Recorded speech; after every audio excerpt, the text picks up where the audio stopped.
নমস্কার সকলকে উৎপল শেডুয়ার চ্যানেলে স্বাগত। আমি উৎপল তোমাদের সাথে। আজকের ভিডিওতে আমরা আলোচনা করব ক্লাস 5 এর lesson 2 A fit on feet এই গদ্যাংশটিকে নিয়ে। আজকের ভিডিওতে আমরা পুরো গদ্যটির প্রতিটি লাইনের বাংলা অনুবাদ ও বিশ্লেষণ করব। পরের ভিডিওতে আমরা এই গদ্যের শেষে যে অ্যাক্টিভিটিগুলো আছে তার উত্তর নিয়ে ডিটেলস আলোচনা করব। তাই তোমরা ভিডিওটা স্কিপ না করে প্রথম থেকে অবশ্যই শেষ পর্যন্ত দেখবে। আর যারা আজ আমার চ্যানেলটা প্রথম দেখছো বা চ্যানেলটা এখনো সাবস্ক্রাইব করোনি, তারা অবশ্যই চ্যানেলটা সাবস্ক্রাইব করে পাশে থাকা বেল বাটনটা প্রেস করবে, যাতে পরের ভিডিওগুলো আপলোড করার সাথে সাথে তোমাদের কাছে নোটিফিকেশন পৌঁছে যায়। আর যারা অলরেডি সাবস্ক্রাইব করে নিয়েছো তাদের অসংখ্য ধন্যবাদ। আমি অলরেডি ক্লাস 5 এর লেসন 1 এর উপর ভিডিও আপলোড করেছি। সেই ভিডিওতে প্রত্যেকটি লাইনের বাংলা অনুবাদ এবং অ্যাক্টিভিটি 12 পর্যন্ত প্রত্যেকটি অ্যাক্টিভিটির উত্তর নিয়ে ডিটেলস আলোচনা করেছি। যারা সেই ভিডিওগুলো দেখোনি তাদের জন্য আমি ডেসক্রিপশন বক্সে সেই ভিডিওগুলোর লিঙ্ক দিয়ে দিচ্ছি, তোমরা অবশ্যই তোমাদের সময় মতো দেখে নিও। চলো শুরু করা যাক আজকের বিষয়, ক্লাস 5 এর lesson 2 A fit on feet. দেখো আগে নামকরণটার মানেটা জেনে নিই। এ ফিট, ফিট মানে হচ্ছে কৃতিত্ব, অ্যাচিভমেন্ট।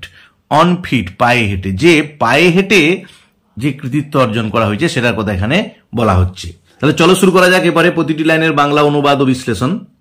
দেখো, Edmund Hillary and Tenzing Norgay, Edmund Hillary এবং Tenzing Norgay were part of the British expedition to Mount Everest, ছিলেন অংশ, কিসের অংশ? ব্রিটিশ মাউন্ট এভারেস্ট অভিযানের। এক্সপিডিশন মানে অভিযান, যে ব্রিটিশ মাউন্ট এভারেস্ট অভিযানের অংশ ছিলেন ইন 1953, যেটা ঘটেছিল 1953 খ্রিস্টাব্দে। তার মানে বাক্যটা হচ্ছে এডমন্ড হিলারি এবং তেনজিং নোরগে 1953 খ্রিস্টাব্দে ব্রিটিশ মাউন্ট এভারেস্ট অভিযানের অংশ ছিলেন। Colonel John Hunt led the expedition, তিনি পরিচালনা করেছিলেন এই অভিযানটা, মানে তিনি এই অভিযানের নেতৃত্ব দিয়েছিলেন বা অভিযানটিকে পরিচালনা করেছিলেন। Hunt selected a team of people, Hunt বেছে নিয়েছিলেন একদল মানুষকে, all of whom were experienced climbers, যারা প্রত্যেকেই ছিল অভিজ্ঞ পর্বতারোহী। Edmund Hillary a climber from New Zealand, Edmund Hillary ছিলেন নিউজিল্যান্ডের একজন পর্বতারোহী। অ্যান্ড তেনজিং নোরগে, এবং Tenzing Norgay a Sherpa from India, ছিলেন ভারতবর্ষের একজন Sherpa. Were among the 11 chosen climbers, এনারাও ছিলেন ওই 11 জন বেছে নেওয়া পর্বতারোহীর মধ্যে। যে হান্ট যে 11 জনকে বেছে নিয়েছিলেন তাদের মধ্যে এডমন্ড হিলারি নিউজিল্যান্ডের এবং ভারতবর্ষের তেনজিং নোরগেও ছিলেন। তারপর দেখো, আফটার মান্থস অফ প্ল্যানিং, কয়েক মাস ধরে পরিকল্পনার পর, the team began to climb, ওই দলটা পাহাড়ে উঠতে বা পর্বতে আরোহণ করতে শুরু করেছিল। Out of all the climbers on the expedition, এই অভিযানের সমস্ত পর্বতারোহীদের মধ্যে, মানে যে 11 জনকে হান্ট বেছে নিয়েছিলেন তার মধ্যে only 4 would get a chance, কেবলমাত্র 4 জন একটা সুযোগ পেয়েছিল, টু মেক অ্যান অ্যাটেম্পট, পদক্ষেপটা নেবার জন্য, টু রিচ দ্য সামিট, চূড়ায় পৌঁছানোর। যে 11 জনের মধ্যে কেবলমাত্র 4 জনকে সুযোগ দেওয়া হয়েছিল যারা পর্বতের চূড়ায় পৌঁছানোর একটা পদক্ষেপ নিতে পারবে বলে বা সুযোগটা পাবে বলে। Hunt the team leader, hunt যিনি দলের নেতা, সিলেক্টেড 2 টিমস অফ ক্লাইম্বার্স, বেছে নিয়েছিলেন 2 দল পর্বতারোহীকে, যে 4 জনকে 2টো দলে ভাগ করে দিয়েছিলেন। The first team included Tom Bourdillon and Charles Evans, প্রথম দলে ছিলেন টম বার্ডিলান এবং Charles Evans. While Edmund Hillary and Tenzing Norgay made of the second team, যেখানে এডমন্ড হিলারি এবং তেনজিং নোরগে ছিলেন দ্বিতীয় দলে।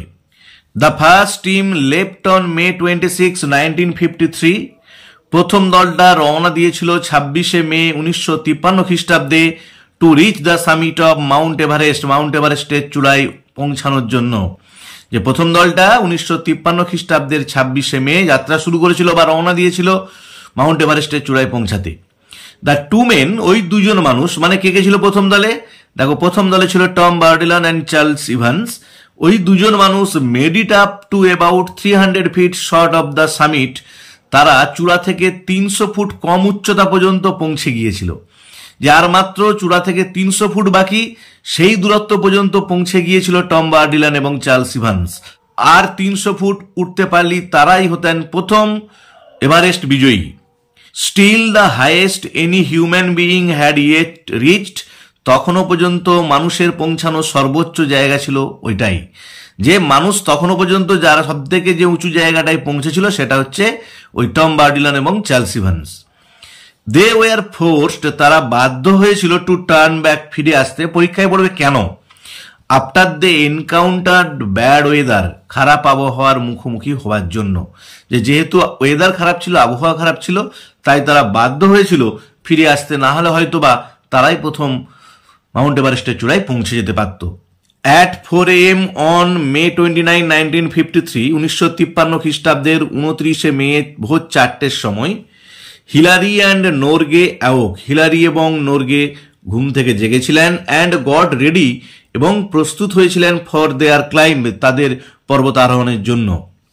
হিলারি ডিসকভার দ্যাট, হিলারি লক্ষ্য করেছিলেন যে হিজ বুটস হ্যাড ফ্রোজেন, তার বুটগুলো বরফে জমে গেছে, অ্যান্ড স্পেন্ড 2 আওয়ার্স, এবং 2 ঘন্টা সময় কাটিয়েছিলেন ডিফ্রস্টিং দেম, সে বরফটাকে ছাড়াতে। যে বরফটাকে ছাড়াতে জুতো থেকে 2 ঘন্টা সময় লেগেছিল, মানে কি পরিমাণ বরফ জুতোর উপর পড়েছিল ভেবে দেখো, যে যেটা ছাড়াতে 2 ঘন্টা সময় লেগেছিল। দ্য 2 men লেফট ক্যাম্প, ওই 2জন মানুষ তাঁবু ত্যাগ করেছিল অ্যাট 6:30 AM, সকাল 6:30টায়। তাহলে 4টে থেকে তারা উঠেছে, প্রস্তুত হচ্ছে, কিন্তু যেহেতু বরফটা ছাড়াতে পারেনি জুতো থেকে, তাই তারা রওনা দিতে পারেনি। 6:30টার সময় তারা রওনা দিয়েছিল। আপন দেয়ার ক্লাইম্ব, তাদের পর্বতারোহণের পথে, they came upon one particularly difficult rock face, তারা এসে মুখোমুখি হয়েছিল একটা কঠিন পর্বতগাত্রের। যে পাহাড়ে উঠতে গিয়ে বা এভারেস্টে উঠতে গিয়ে তারা এক কঠিন পর্বতগাত্রের মুখোমুখি হয়েছিল। But Hillary found a way, Hillary খুঁজে বের করেছিল একটা পথ টু ক্লাইম্ব ইট, সেটাই চড়ার জন্য বা সেটাই আরোহণ করার জন্য। The rock face is now called Hillary's Step, এখন ওই পর্বতগাত্রটির নাম হয়েছে হিলারিজ স্টেপ। কারণটা কি? যেহেতু হিলারি প্রথম ওই পর্বতগাত্রে উঠার রাস্তাটা খুঁজে পেয়েছিলেন। অ্যাট 11:30 AM, সকাল 11:30টার সময় হিলারি অ্যান্ড নোরগে, হিলারি এবং নোরগে, মানে এডমান্ড হিলারি এবং Tenzing Norgay, reach the summit of Mount Everest, পৌঁছে গিয়েছিলেন মাউন্ট এভারেস্টের চূড়ায়। Hillary reached out to shake Norgay's hand, Hillary বাড়িয়ে দিয়েছিলেন নোরগের সঙ্গে করমর্দন করার জন্য বা হ্যান্ডশেক করার জন্য। But Norgay gave him a hug in return, কিন্তু নোরগে তার বিনিময়ে তাকে জড়িয়ে ধরেছিলেন, যে হ্যান্ডশেক না করে তাকে জড়িয়ে ধরেছিলেন, যে কারণ তারাই হচ্ছেন পৃথিবীর প্রথম যারা মাউন্ট এভারেস্টের চূড়ায় পৌঁছাতে পেরেছিলেন, সেই আনন্দে তারা আত্মহারা হয়ে গিয়েছিলেন। দ্য 2 men, ওই 2জন মানুষ এনজয়েড, উপভোগ করেছিলেন অনলি 15 মিনিটস, কেবলমাত্র 15টা minute, at the top of the world, পৃথিবীর সর্বোচ্চ জায়গাতে বা সর্বোচ্চ স্থানে। পরীক্ষায় পড়বে মাত্র 15 মিনিট কেন? Because of their low oxygen supply, কারণ তাদের অক্সিজেনের যোগানটা কম ছিল। কারণ আমরা জানি যখন কেউ ওরকম এক্সপিডিশন করে, পর্বত আরোহণ করে, তাকে অক্সিজেন সিলিন্ডার নিয়ে উঠতে হয়, হয়তো তাদের অক্সিজেনের সিলিন্ডারে অক্সিজেনের পরিমাণটা কমে গিয়েছিল, তাই তারা বাধ্য হয়েছিল 15 মিনিট পরেই সেখান থেকে ফিরে আসতে। দে স্পেন্ড দেয়ার টাইম, তারা কাটিয়েছিল তাদের সময়টা টেকিং ফটোগ্রাফস, ছবি তুলে, অ্যান্ড এনজয়িং দ্য ভিউ, আর ওই দৃশ্যটা উপভোগ করে, যে পৃথিবীর সর্বোচ্চ জায়গা থেকে কিরকম দেখাচ্ছে বা মাউন্ট এভারেস্টের চূড়া থেকে বাকি পৃথিবীটাকে কিরকম দেখাচ্ছে, সেই দৃশ্যটা তারা উপভোগ করছিল। Norgay placed a food offering to God, Norgay ভগবানের উদ্দেশ্যে খাবার অর্পণ করেছিলেন।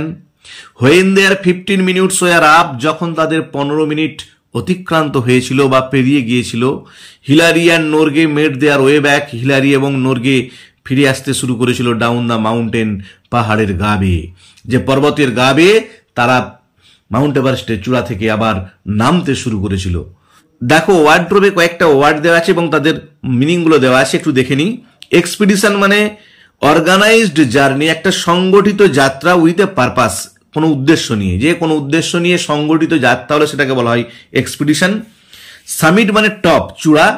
এনকাউন্টার্ড মানে মুখোমুখি হওয়া, ফেস্ট। ডিফ্রস্টিং মানে যে রিমুভিং আইস, বরফ সরানো।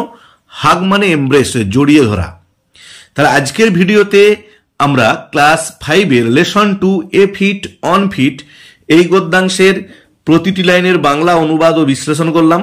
পরের ভিডিওতে আমরা লেসন 2 এ যে অ্যাক্টিভিটিগুলো আছে প্রত্যেকটি অ্যাক্টিভিটির উত্তর নিয়ে ডিটেলসে আলোচনা করব। তাই তোমরা অবশ্যই আমার চ্যানেলটাকে সাবস্ক্রাইব করে রাখো, যাতে পরের ভিডিওটা আপলোড করার সাথে সাথে তোমাদের কাছে নোটিফিকেশন পৌঁছে যায়। আর যারা অলরেডি সাবস্ক্রাইব করে নিয়েছো তাদের অসংখ্য ধন্যবাদ। আর আমি ডেসক্রিপশন বক্সে লেসন 1 এর উপর যে 3টে ভিডিও আপলোড করেছি তার লিঙ্ক দিয়ে দিয়েছি, তোমরা অবশ্যই দেখে নিও। ভালো থেকো, ধন্যবাদ, দেখা হবে পরের ভিডিওতে।